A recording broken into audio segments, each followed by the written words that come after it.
إلا الله وحده لا شريك له ونشهد أن سيدنا ونبينا وشفيعنا ومولانا محمدا عبده ورسوله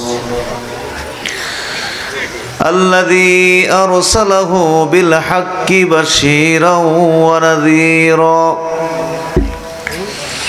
وداعيا إلى الله بإذنه وسراجا منيرا فقد قال الله تعالى في كلامه المجيد أعوذ بالله من الشيطان الرجيم بسم الله الرحمن الرحيم يا أيها النبي قل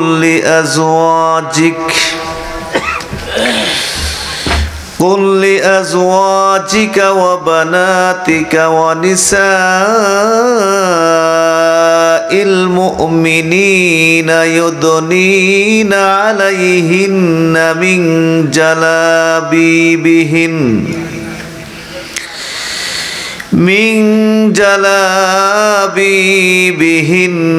ذلك أدنى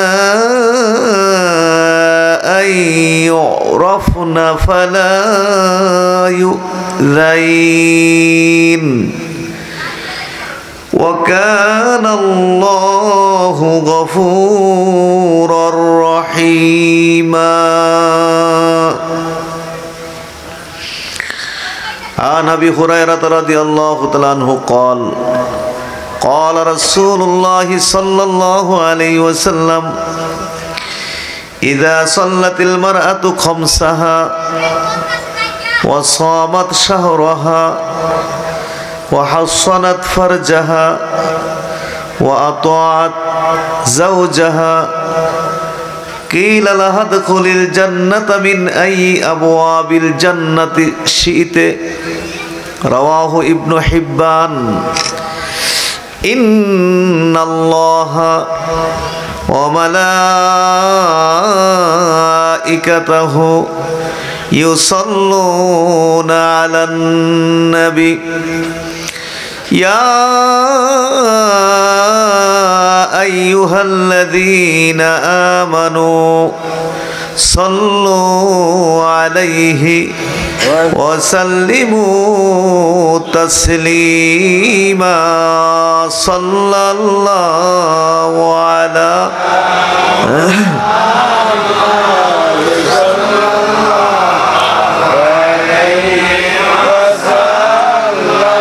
صلى الله على محمد صلى الله عليه وسلم. محمد سيد الكونين والثقلين والفريقين من عرب ومن عجم صلى الله على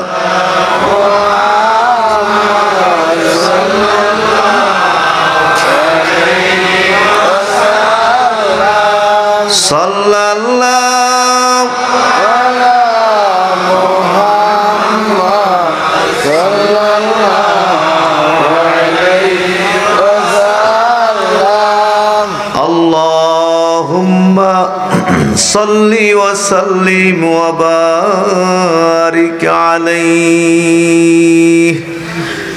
শাহপুর কেন্দ্রীয় ঈদগাহ মাঠে অনুষ্ঠিত মরহুম আব্দুল হক সাহেবের 11তম ইন্তেকাল বার্ষিকী উপলক্ষে আয়োজিত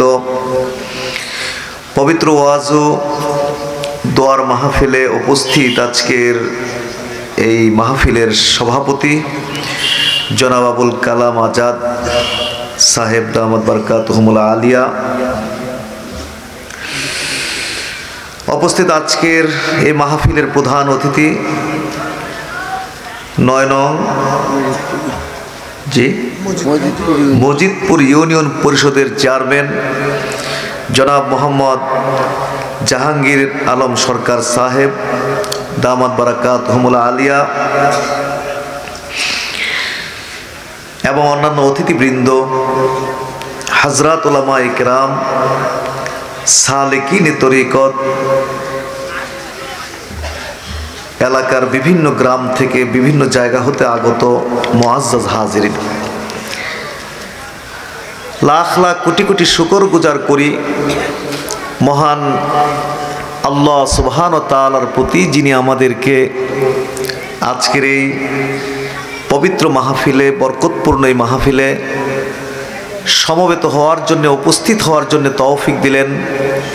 মহান আল্লাহ সুবহান ও তাআলার প্রতি এজন্য শুকর গুজার করব। অন্তরের অন্তঃস্থল থেকে আমরা সকলে একবার পড়ি আলহামদুলিল্লাহ।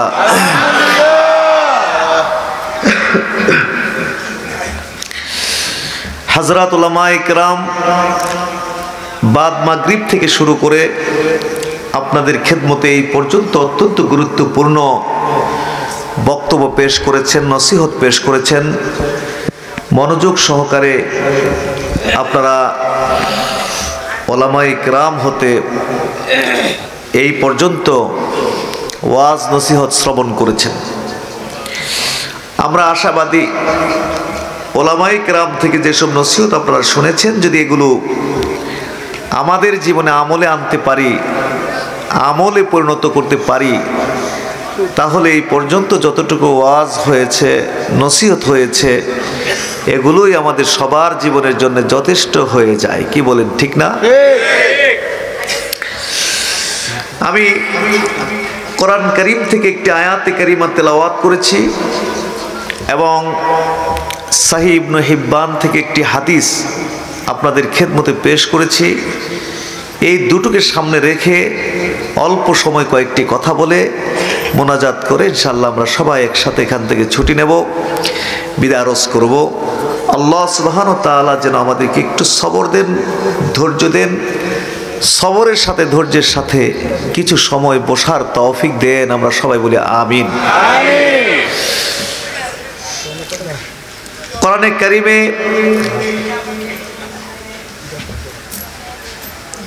কোরআনে কারীম থেকে আমি একটি আয়াতে কারিমা তেলাওয়াত করেছি এবং একটি হাদিস আমি আপনাদের সামনে পেশ করেছি। আয়াতে কারিমা এবং এই হাদিসখানার মধ্যে আমাদের মহান আল্লাহ সুবহানাহু ওয়া তাআলা মহানবী হযরত মুহাম্মদুর রাসূলুল্লাহ সাল্লাল্লাহু আলাইহি ওয়াসাল্লাম একটি গুরুত্বপূর্ণ বিষয় এখানে আমাদের উদ্দেশ্যে ওয়াজ করেছেন। বিষয়টি হলো হিজাব বা পর্দা। হিজাব সম্পর্কে, পর্দা সম্পর্কে আয়াতে কারিমার মধ্যে, হাদিস শরীফের মধ্যে, হাদিসখানার মধ্যে আমাদের উদ্দেশ্যে ওয়াজ করেছেন। আমরা বলি আলহামদুলিল্লাহ। তো এই বিষয়টি নিয়েই আমি অল্প সময় আপনাদের সামনে কয়েকটি কথা বলবো। বিষয়টি একটু তিতা জাতীয় হবে, এই জন্য আপনাদের একটু ধৈর্যের দরকার আছে। কারণ সবসময় মিঠা ওষুধ নিলে হবে না, মাঝে মাঝে তিতা ওষুধগুলো নিতে হবে। ঔষধের মধ্যে মিঠা আছে, আবার ওষুধের মধ্যে আমরা কি শুধু মিঠা ওষুধগুলো নেই না তিতা ওষুধগুলো নেই? মিঠা ওষুধগুলো যদি নেই আর তিতা ওষুধগুলো যদি রেখে দেই, তাহলে তো বহু সমস্যায় থেকে যাবে, দূর হবে না। এই জন্য মিঠার সাথে সাথে মাঝে মাঝে একটু তিতা ওষুধও আমাদের, তো সেজন্য একটু ধৈর্য ধরতে হবে। ধৈর্য হারা হলে হবে না, তবে অল্প সময় বিদায় দেওয়ার ইনশাল্লাহ চেষ্টা করব। আর এই বিষয়টি নিয়ে আলোচনার দরকার এই জন্যে, কারণ আমাদের পারিবারিক প্রেক্ষাপট, সামাজিক প্রেক্ষাপট এবং বাংলাদেশের সার্বিক প্রেক্ষাপট লক্ষ্য করলে এই বিষয়টির উপরে আলোচনা করা বর্তমানে খুবই প্রয়োজন দেখা দিয়েছে। তাহলে আসুন, দ্রুত ছুটি নেওয়ার সুবিধার্থে কোনো ভূমিকাও টানব না, মূল কথায় সোজা চলে যেতে চাই। মুআজ্জাজ হাজরিন, পর্দা শব্দটি হলো ফার্সি, তার আরবি শব্দ হলো হিজাব। হিজাব বা পর্দার বাংলা শাব্দিক অর্থ হলো কোনো কিছু আবৃত করা, কোনো কিছু আড়াল করা, কোনো কিছু ঢেকে রাখা, কোনো কিছু গোপন রাখা ইত্যাদি। বলুন সুবহানাল্লাহ। পর্দার শব্দটি ফার্সি, জোরে বলুন, পর্দা শব্দটি তার আরবি কি? হিজাব। হিজাব বা পর্দার বাংলা শাব্দিক অর্থ হলো কোনো কিছু আবৃত করা, আড়াল করা, ঢেকে রাখা, গোপন রাখা ইত্যাদি। সুবহানাল্লাহ। আর শরীয়তের পরিভাষায় হিজাব কাকে বলা হয়, পর্দা কাকে বলা হয়? শরীয়তের পরিভাষায় হিজাব বা পর্দা কাকে বলে? আমরা তো শাব্দিক অর্থ জানলাম। শাব্দিক অর্থে যে কোনো জিনিসই ঢেকে রাখাকে পর্দা বলা হয়, হিজাব বলা হয়। যেমন ধরুন, একটি প্লেটের মধ্যে আপনি কিছু রেখে আরেকটি প্লেট দিয়ে ঢেকে দিলেন, এটাও শাব্দিক অর্থে হিজাব, পর্দা। যে কোনো জিনিসকে আপনি ঢেকে দিলেন, শাব্দিক অর্থে সেটা হিজাব বা পর্দা। কিন্তু শরীয়তের পরিভাষায় হিজাব বলতে কোন জিনিসটিকে বোঝানো হয়েছে, পর্দা বলতে কোন জিনিসটিকে বোঝানো হয়েছে, ইসলামে হিজাব বা পর্দা বলতে কোন জিনিসটিকে বোঝানো হয়েছে? ইসলামে হিজাব বা পর্দা বলতে যে জিনিসটিকে বোঝানো হয়েছে সেটা হলো আল হিজাবুশ শারঈ হুয়া আন তাহজিবাল মারআতু জামিআ বাদানিহা আনির রিজালে গাল মাহার। গায়রে মাহরাম অর্থাৎ যেই সমস্ত পুরুষদেরকে বিবাহ করা নিষিদ্ধ, গায়রে মাহরাম অর্থাৎ যেই সমস্ত পুরুষদেরকে বিবাহ করা নিষিদ্ধ, ওই সমস্ত পুরুষ ব্যক্তিবর্গ ছাড়া দুনিয়ার সমস্ত পুরুষ থেকে নারী তার সমস্ত দেহকে আবৃত রাখা, আড়ালে রাখা, ঢেকে রাখা, গোপন রাখার নাম ইসলামে হিজাব বা পর্দা। জোরে বলুন সুবহানাল্লাহ। গায়রে মাহরাম অর্থাৎ যে সমস্ত পুরুষদেরকে বিবাহ করা চিরতরে নিষিদ্ধ, ওই সমস্ত পুরুষ ব্যক্তিবর্গ ছাড়া দুনিয়ার সমস্ত পুরুষ থেকে নারী তার সমস্ত দেহকে আবৃত রাখা, আড়ালে রাখা, ঢেকে রাখা, গোপন রাখার নাম ইসলামে হিজাব বা পর্দা। জোরে বলুন না সুবহানাল্লাহ। নারী তার সমস্ত দেহকে পুরুষ থেকে আবৃত রাখা, এই বিষয়টি কিন্তু আমাদের সামাজিক কোনো রীতিনীতি না। বলুন, এটিকে আমাদের সমাজের কোনো রীতিনীতি, আমাদের সামাজিক কোনো প্রথা নয়, বরং একটি ইবাদত, একটি এবং ইবাদতটি নফল বা স্বাধীন কোনো ইবাদত না। ইচ্ছে হলে আমি করব, ইচ্ছে না হলে করব না। ইচ্ছে হলো আজকে আমি তাহাজ্জুদ পড়ব, ইচ্ছে হলো না আমি তাহাজ্জুদটা পড়ব না। আমার ইচ্ছে হলো ইশরাকটা পড়ব, ইচ্ছে হলো না ইশরাকটা পড়ব না। ইচ্ছে হলো আওয়াবিন পড়ব, ইচ্ছে হলো না আওয়াবিন পড়ব না। এই রকম নফল বা স্বাধীন কোনো ইবাদত না, বরং ইসলামে হিজাব বা পর্দা একটি ফরজ বিধান। আরো জোরে, ফরজ বিধান, ফরজ নির্দেশ, ফরজ ইবাদত। এই প্রসঙ্গে, এই মর্মে কোরআনে কারীমের বহু সূরার বহু আয়াতে কারিমায়, বিশেষ করে সূরা আহজাব এবং সূরাতুন নূরে বিস্তারিতভাবে আল্লাহ তাআলা আলোচনা করেছেন। কেটে ছেটে ছোট করে চলে যেতে হবে, এই জন্যে এত বিস্তারিত বলতে পারবো না।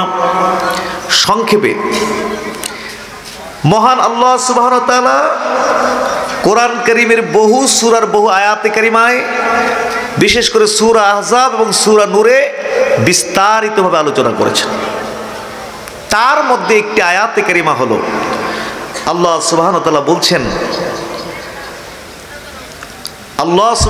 বলছেন, আমি কেটে যে ছোট করে ফেলি, ভূমিকাতে যে আয়াতে কারিমাটি পড়েছিলাম, আল্লাহ সুবহানাহু ওয়া তাআলা এখানে বলছেন, ইয়া আইয়ুহান নবী কুল লিআজওয়াজিকা ওয়া বানাতিকা ওয়া নিসাইল মুমিনিনা ইউদনিনা আলাইহিন্না মিন জালাবিবিহিন্না যালিকা আদনা আইয়ুরাফনা ফালা ইউযাইন ওয়া কানাল্লাহু গফুরুর রহিমা। জোরে বলুন সুবহানাল্লাহ। আল্লাহ পাক ইরশাদ করেন, ইয়া আইয়ুহান নবী, হে নবী, কুল লিআজওয়াজিক, আপনি আপনার স্ত্রীদেরকে বলুন, ও বানাতিক, আপনার মেয়েদেরকে বলুন, ও নিসাইল মুমিনিন, এবং সমস্ত মুমিন নারীদেরকে বলুন, কি বলুন? ইউদনিনা আলাইহিন্না মিন জালাবিবিহিন্না, তারা যেন তাদের উপরে তাদের জিলবাব পরিধান করে নেয়। যালিকা আদনা ইউরাফনা, এতে কি হবে? এতে তাদেরকে চিনতে সহজ হবে। ফালা ইউযাইন, ফলে তাদেরকে কেউ যে প্রিজিং করবে, উত্তক্ত বিরক্ত করবে, এই সাহস কারো হবে না। জোরে বলুন সুবহানাল্লাহ।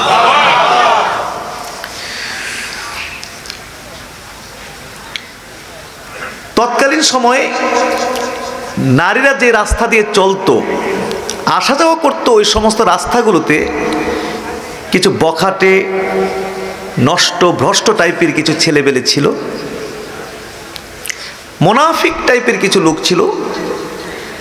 নারীরা যে রাস্তা দিয়ে আসা যাওয়া করত, চলাফেরা করত, ওই রাস্তাগুলোতে বখাটে লোকগুলো অবস্থান নিয়ে নারীদেরকে উত্ত্যক্ত করত, বিরক্ত করত। যেমন এখনো বাংলাদেশে এরকম আছে, স্কুল, কলেজ, বিশ্ববিদ্যালয়গুলোতে নারীরা, ছাত্রীরা, যুবতীরা যে রাস্তা দিয়ে চলে, ওই রাস্তাগুলোতে কিছু বখাটে, নষ্ট ভ্রষ্ট কিছু ছেলেবেলে অবস্থান নিয়ে নারীদেরকে, ছাত্রীদেরকে, যুবতীদেরকে উত্ত্যক্ত করে। এরকম আছে না নাই? তৎকালীন সময়েও মুনাফিক টাইপের কিছু লোক ছিল, নষ্ট ভ্রষ্ট কিছু খারাপ লোক ছিল। নারীরা যে রাস্তা দিয়ে চলাফেরা করত, ওই রাস্তাগুলোতে তারা অবস্থান নিত এবং নারীদেরকে উত্ত্যক্ত করত, বিরক্ত করত। তবে তৎকালীন সময়ে তারা স্বাধীনা, সতী সাধী কোনো নারীর সাথে তারা এই আচরণ করতো না। তারা এই সমস্ত আচরণগুলো করত দাসীদের সাথে। তৎকালীন সময় যে দাসী ছিল, ওই দাসীদের সাথে তারা এই ধরনের আচরণগুলো করত। কিন্তু দাসীকে আর স্বাধীনাকে, এটা তো বোঝার কোনো রাস্তা নেই। এই জন্য আল্লাহ সুবহানাহু ওয়া তাআলা এই আয়াতে কারিমা নাজিল করে বলে দিলেন, ইয়া আইয়ুহান নবী, হে নবী, কুল লিআজওয়াজিক, আপনি আপনার স্ত্রীদেরকে বলুন, ও বানাতিক, আপনার মেয়েদেরকে বলুন, ও নিসাইল মুমিনিন, মুমিন নারীদেরকে বলুন, ইউদনিনা আলাইহিন্না মিন জালাবিবিহিন্না, তারা যেন তাদের উপরে তাদের জিলবাব পরে নেয়। যালিকা আদনা আইয়ুরাফনা, এতে তাদেরকে চিনতে সহজ হবে। ফালা ইউযাইন, ফলে তাদেরকে কেউ প্রিজিং করবে, উত্ত্যক্ত বিরক্ত করবে, এই সাহস কারো হবে না।